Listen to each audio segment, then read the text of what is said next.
Tatworth Village. Chapter 2. The Garden Gate. The Collins cottage stood next to the old ford, now bridged over. On a summer's day the parapet afforded a convenient leaning place for members of the community to gossip over, discussing questions of the day and those things that concern the village. It's quite narrow, only allowing the easy access of hay cart and driven flock or herd. It was originally built to save wet feet in times of flood and allow the passage of packhorse and drover's cart. It's like many others, picturesque, with a single arch.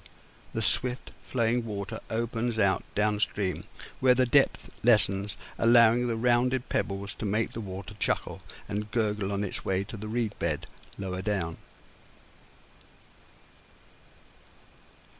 Rosalie Cottage, Garden Gate, opened off Perry Street, a road linking the Crossways corner to the distant watermill, past school and shop to Chard Junction, the nearest railway station.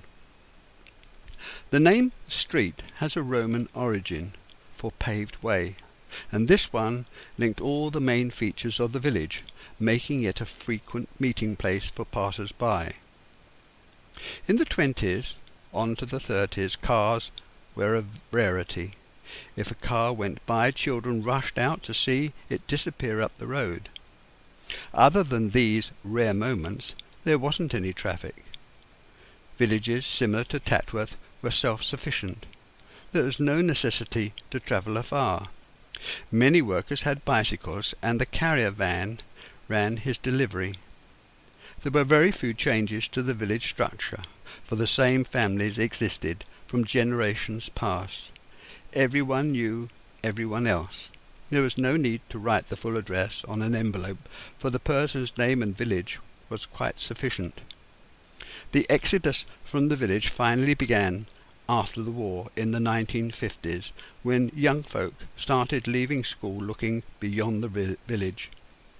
The change was remarkable not for only its completeness but also its speed. Still, I mustn't hurry the time along. The change was fast enough. Back we must return into the 30s and 40s as the robin's bright eyes peered over the nest, his head swivelled, registering neighbouring birds calling to each other, the chattering swallows heard in the eaves. Occasionally a clatter of hoofs announced a herd of cattle or sheep being driven by, off to Chard Market. The accurate passage of time was not recognised, for very few people had wristwatches, and only the older men wore a fob watch. On Sundays the church bells rang for each service. The churchgoers filed past the gate. When the single bell stopped ringing, the latecomers ran. Past summer memories returned, the chirping of the crickets, the buzz of the bees, and the cock's crows, to the cackle of laying hen. In outlying districts, oxen would provide the main pulling power, horses in areas with lighter soil. Women and men would follow along to break up the clods. The only relaxation from the grind of everyday work is a trip to market for the family. The wives and daughters would be in their best dresses, and their husbands in cord, cap and tweed. The rat and rabbit catcher was still an occupation, each dead animal paid by the tail. Hunting was a fashionable sport. Sheep grazed on light arable land like the Dorset Downs. The shepherd and his dog could still be seen standing guard over the flock, repairing his pens, erecting hurdles, setting up his troughs and hay racks, while living in a movable corrugated hut on wheels, where he sleeps in a bunk warmed by a small cooking stove during lambing time. Hand shearing, sometimes done by a single shearer, and at others by a gang, began in early spring. Chard Market, which opened each week, was one of the main cattle and sheep sales for the area, and covered a large site with hundreds of pens. The auctioneer could be heard calling out the price, while the sheep gave voice and the cattle bellowed. This weekly market was what the rural community looked forward to each week. It gave the chance to sell the produce, hear the latest news, and to keep up with prices. Streets would be sealed off, completely flocks and herds driven in to be placed into their stalls and pens. The occasion were taken for the wives to visit the shops and buy the produce that couldn't be purchased at the village shop. There were many customs and festivals, all eagerly looked forward to, and if possible, attended. Mumming plays, May days with a carnival procession, following the hobby horse, raising the maypole, Morris dancing, the harvest customs, bonfire night, and wakes, wassailing on Twelfth Night, and the local hunt meet. Every year there were flower shows, fairs, fetes, and feasts. Showmen's vans and carts displaying garish and colourful posters, merry-go-rounds, stalls, roller penny, coconut shies, gingerbread and lollipops. The showman's drum would beat, and the calls made to gather in the customers. Bells would ring, and the one-man band strikes up. The jumble sale gave the villagers the chance to acquire cast-offs, and the unfitting given a new lease of life. Chipped plates aplenty, and broken children's toys, all were queued for long before the opening hour. The stall, which held the greatest attraction, was the children's clothes. There was little by your leave, but an undignified scramble. Jumpers and blouses held up to the child to assess the correct size. The rector circled the heaving mass, never ceasing to be amazed by the aggressive tactics of the mothers. He was still due his tithes, 1/10 of the annual produce from each parish. Even though this was reduced in 1836, many refused to pay it.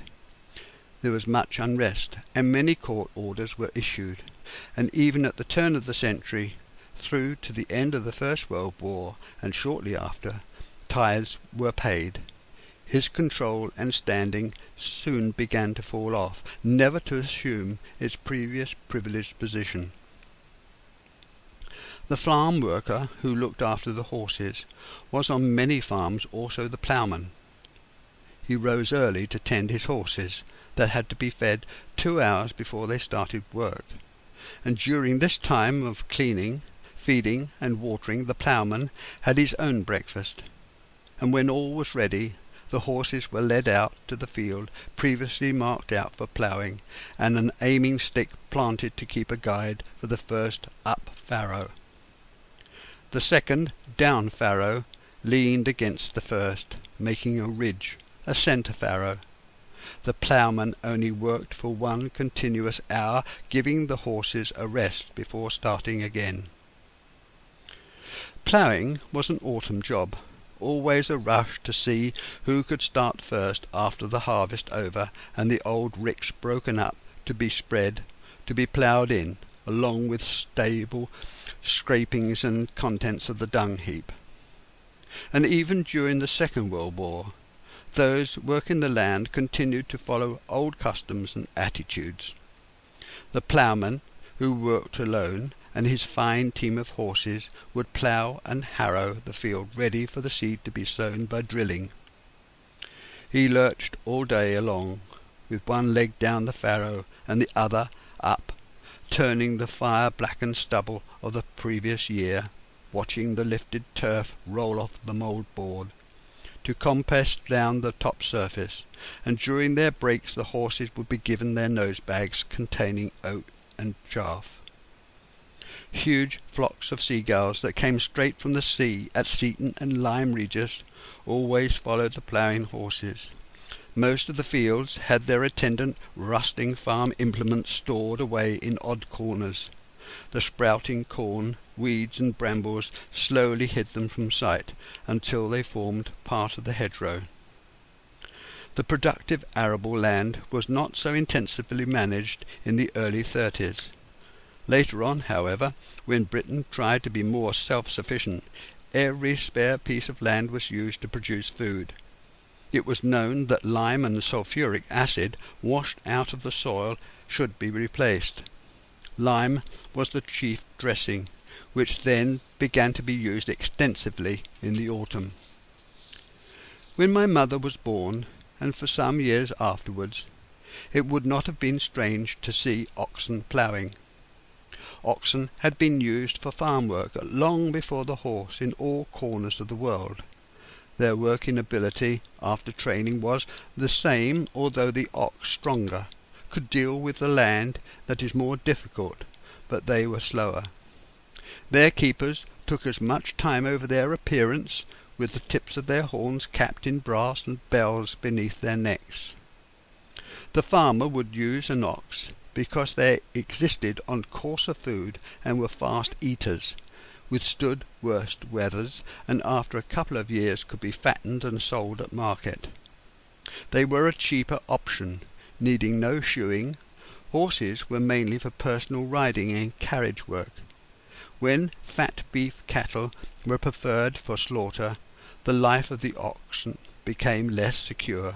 The advent of the tractor finished their working life completely, and that of the ox carter.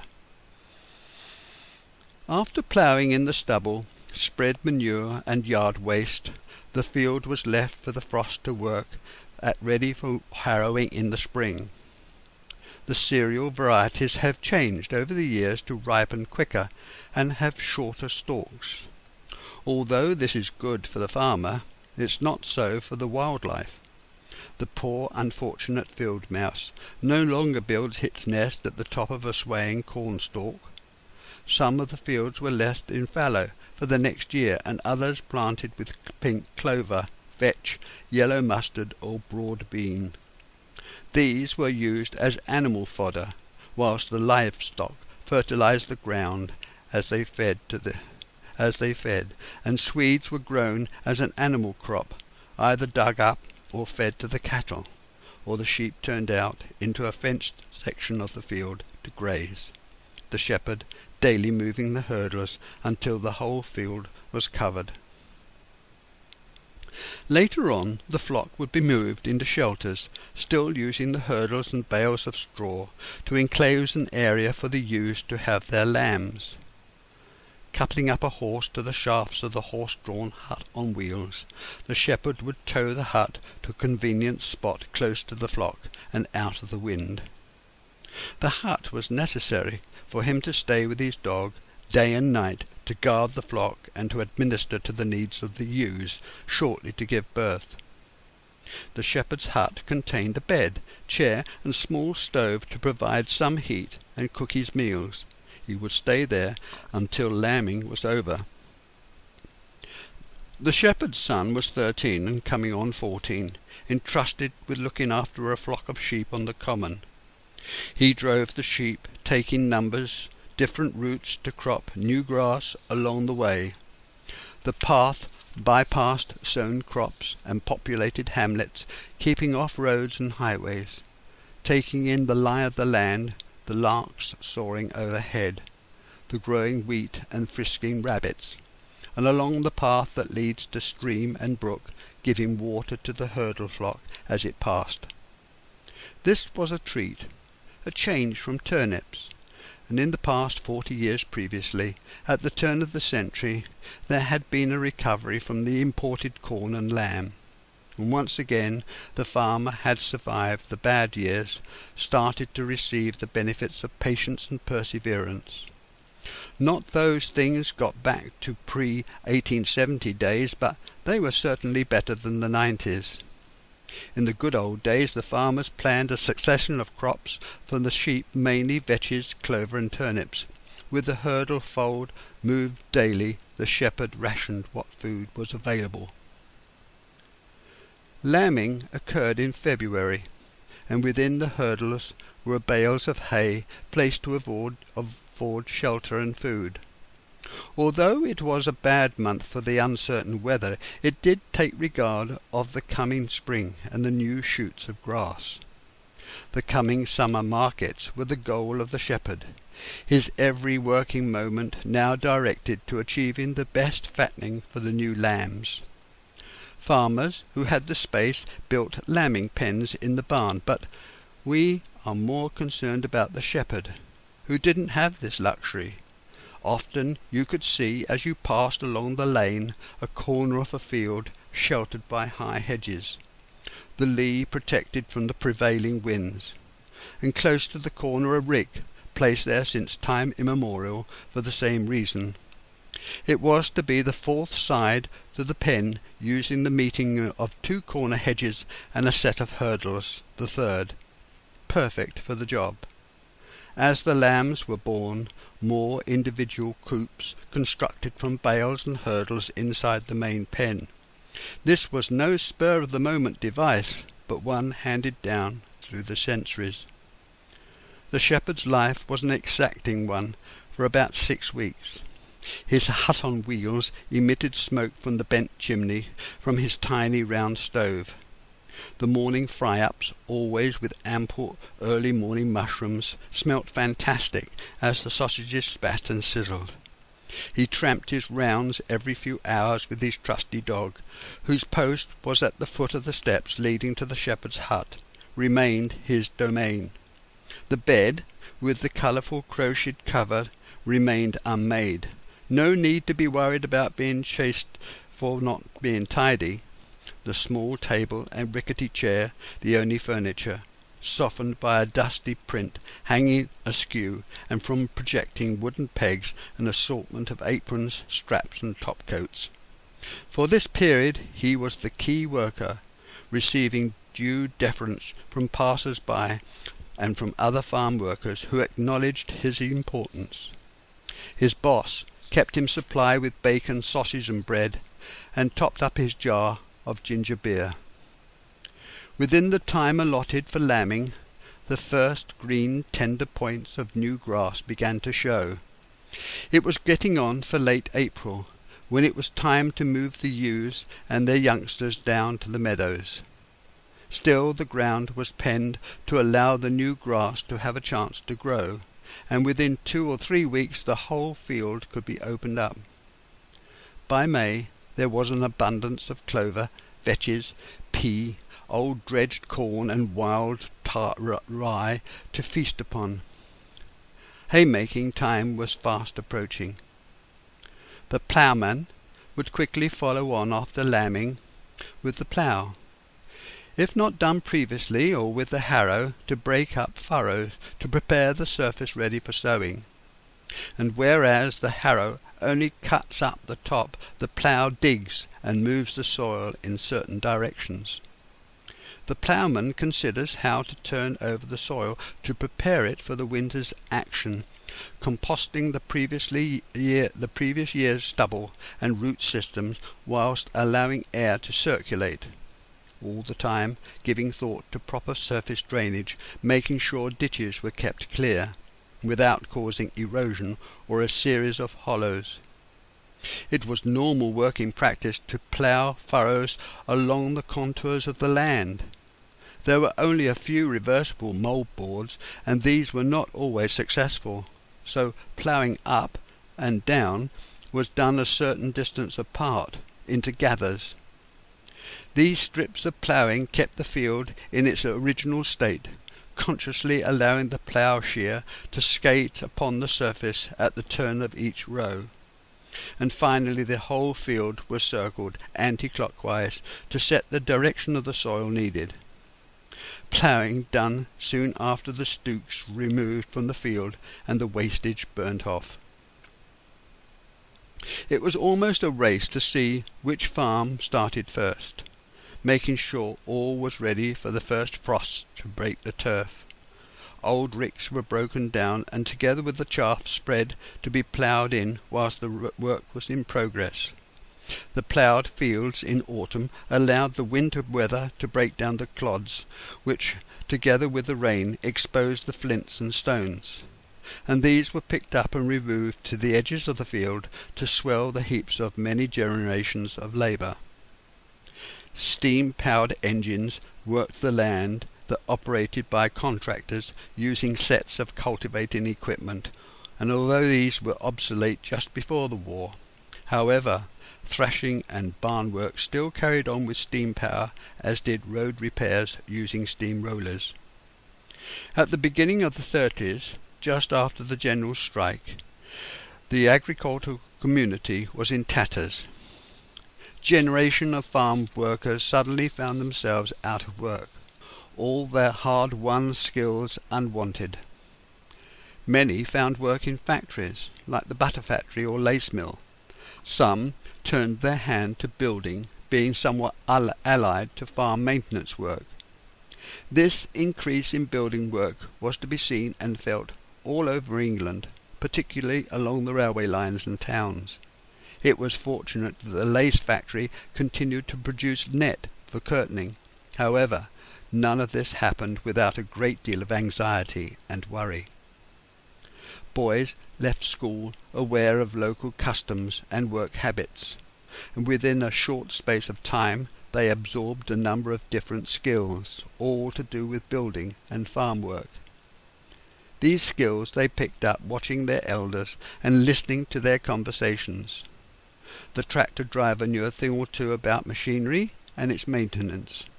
The ploughman could repair a fence, weave a hurdle, and dig a ditch, and the dairyman could become a shepherd, if needs be. No different from their wives and girlfriends, it was a matter of being versatile, for jobs were rare and times were hard. Not one of them does the same job day in and day out throughout the year. They may like to, but circumstances dictates they turn their hand to anything that needs doing. At the start of the Second World War, when the government were forced to make the country as self-sufficient as possible, farming began a series of transformations. As much land as possible was brought into cultivation, some neither economic nor practical. More tractors and harvesters brought into use quickly to cope with difficult terrain, larger fields, and lack of skilled ploughmen, insufficient casual and migrant worker, and conscription of the women's land army. The country was at total war. It was no good having too many scruples about maintaining parks and gardens, or maintaining small fields and non-negotiable gateways. From the time when I was old enough to take notice until well into the 1950s, when rationing still in force, self-sufficiency was the government's aim.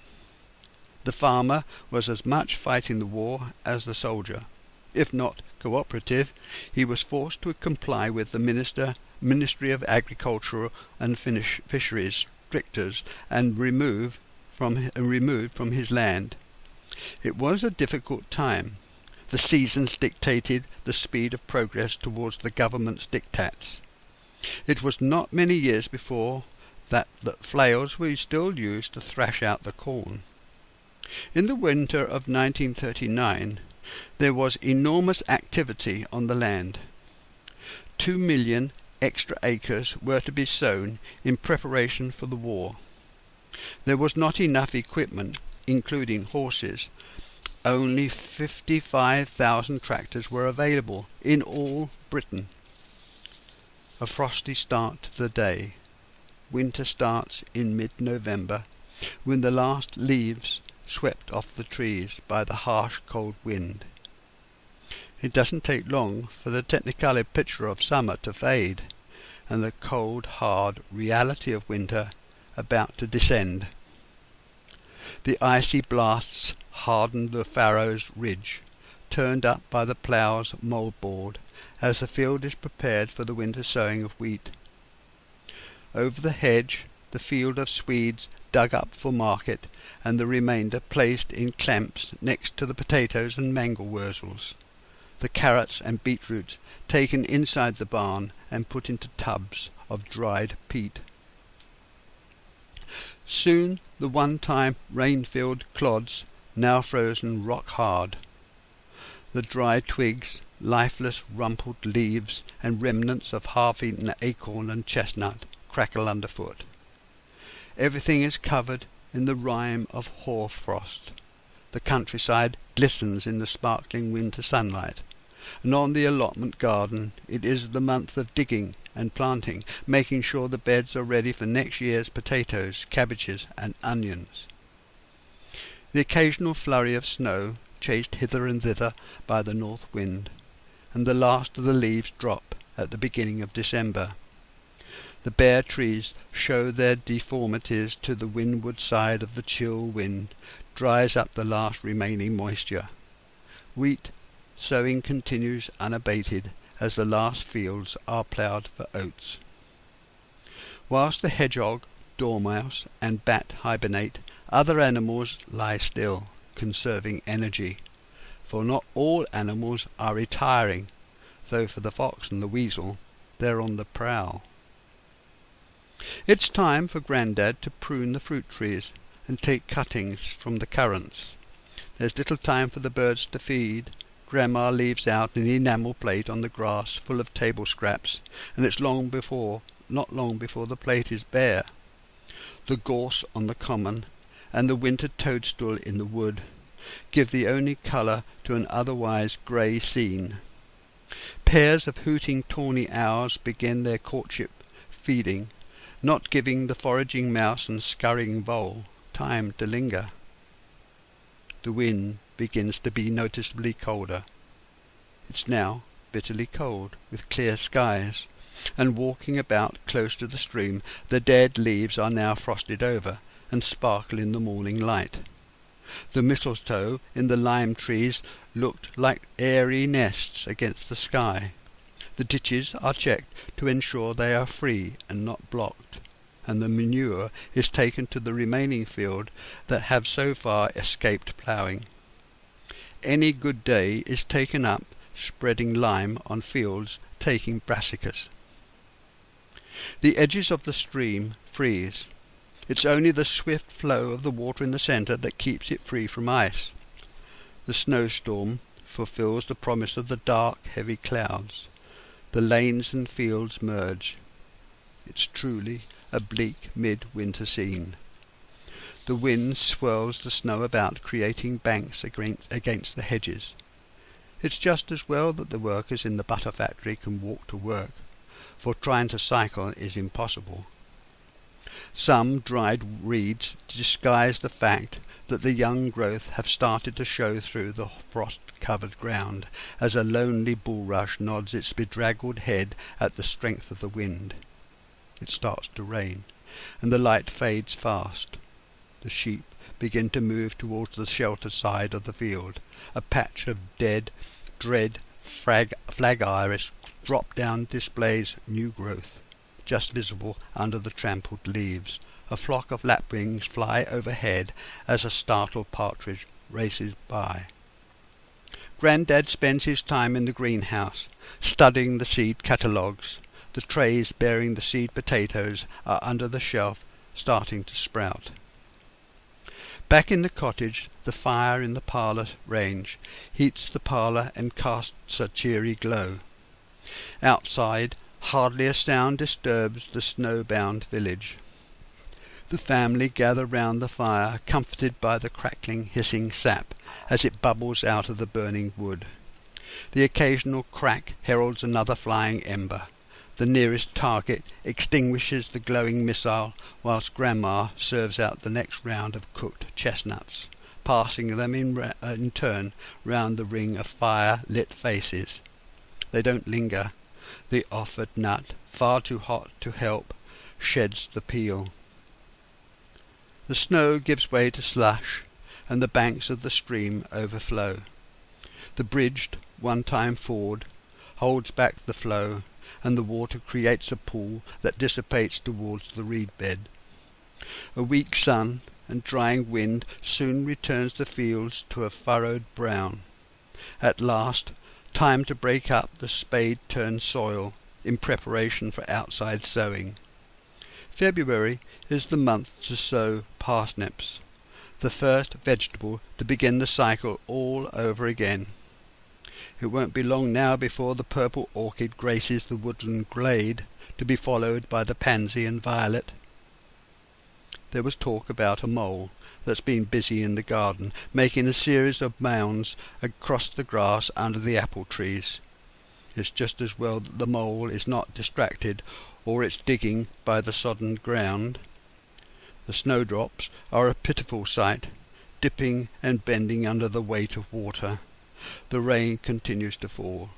It's possible to be warm again and to run barefoot over the grass.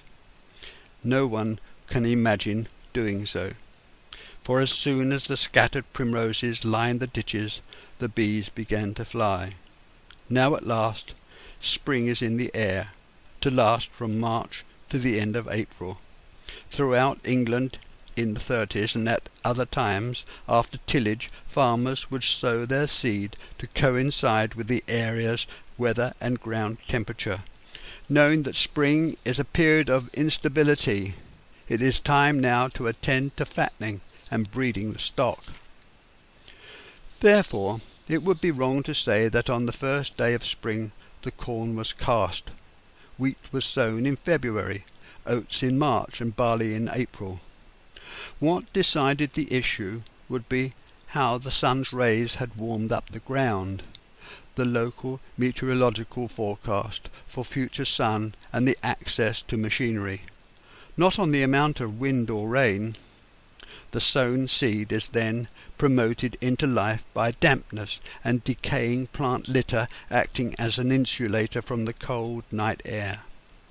Usually, after the warmth of the March sun, just as the blackthorn comes into bloom, plant growth is triggered when the ground temperature is 43 degrees Fahrenheit. The early potatoes are planted and the summer carrots pricked out. Early dwarf peas and summer spinach sown in succession. The onion sets are given their regimental rows together with the shallots. There is so much to do that it is late before Grandad settles down in front of the fire. The buds on the oak tree, noticeably green, peep out. At last winter is over, and along Perry Street the ivy leaves on the walls are bright and shiny, and opposite the church the Jubilee tree outlined against the pale blue sky. There's talk about some snow, forecast for the afternoon.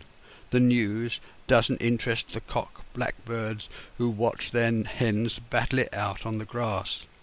The wind now is blowing quite hard, a few drops of water fall, shaken out of the trees. The rooks are repairing their nests. It's a time of great activity in the field, hedge and tree. The invaders, migrating from abroad, challenge competition between breeding birds for what food is available. The dawn chorus proclaims each individual territory, beginning well before sunrise, and now the swallows begin to arrive, just before the cuckoo calls. Down by the stream, the willow's twigs and branches show more colour, and buds have started to form on the ash. At last spring is beginning to show itself. The hawthorn buds are green, and the pussy willow worth collecting.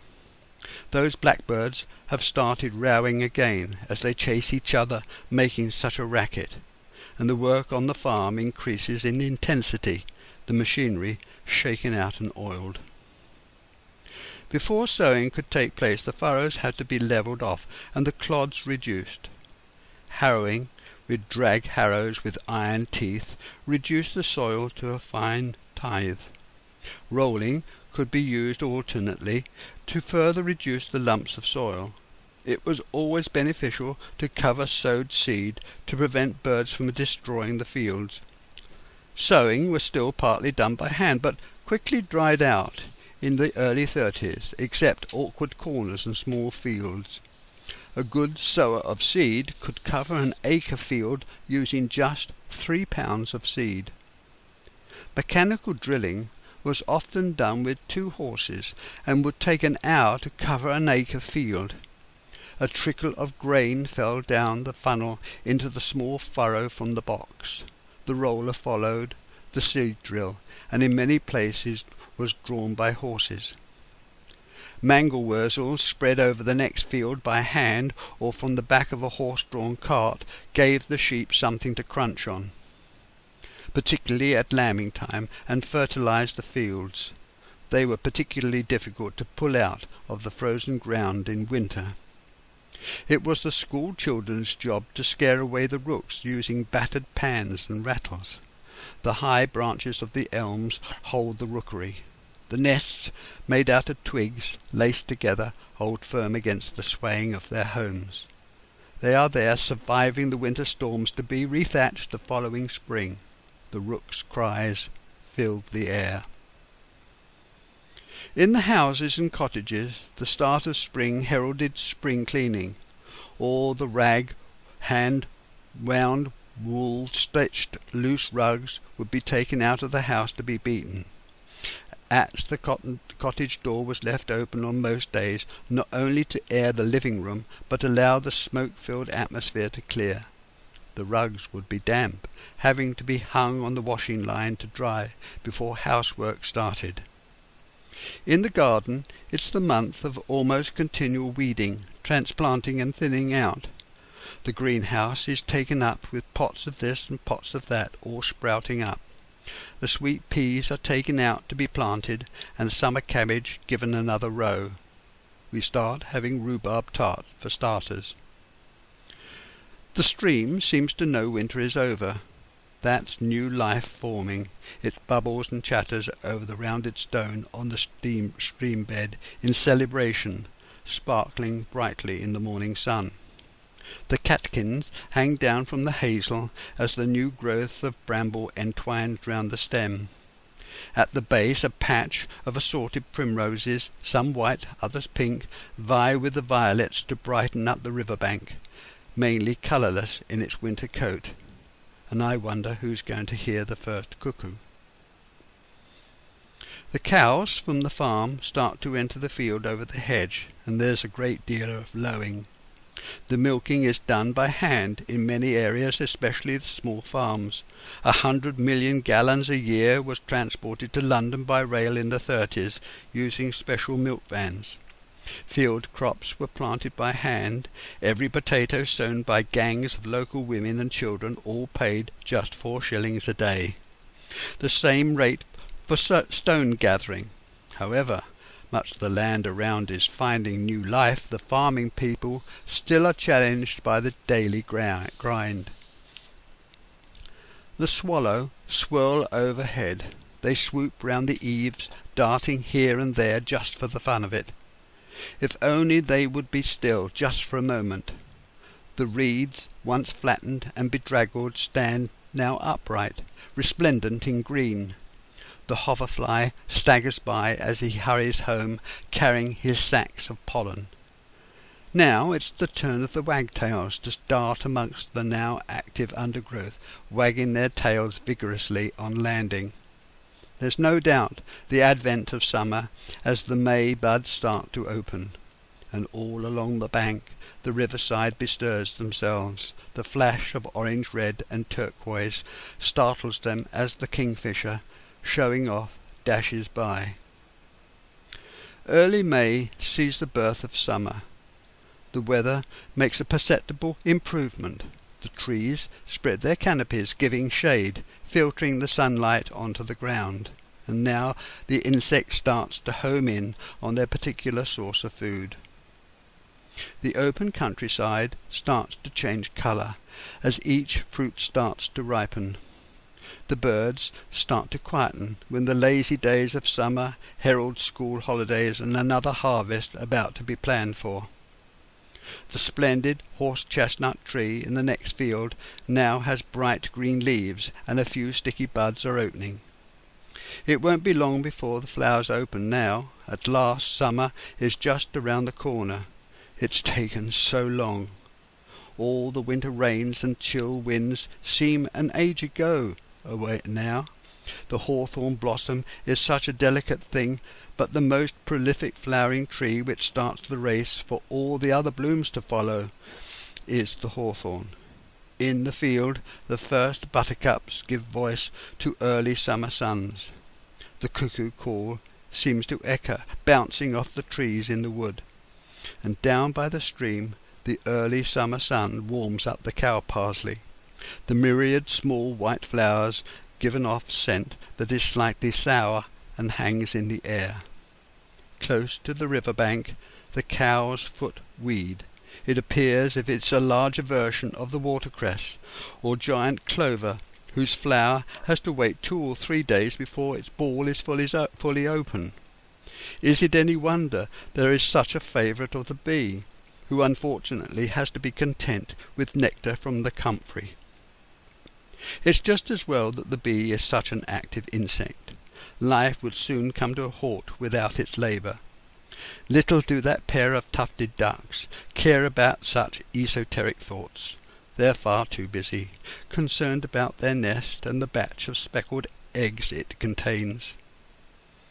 In the deeper water, stretches of the river, a pair of swans continue their patrol, first this way and then that. No river scene is complete without their graceful presence. Dusk begins soon after tea. The evening stroll requires the welcoming comfort of a coat. A turn up the road, over the bridge, a glance over the hedge shows the mist is beginning to rise. The reed bed is a distant outline. A second sowing of French beans is tackled first thing after breakfast on Saturday, quickly followed by the potatoes being earthed up. The kitchen garden is now almost fully planted, with neat, orderly rows stretching across all the gardens. Nothing is left to chance, for it's almost most important that the garden produce is all that the family needs.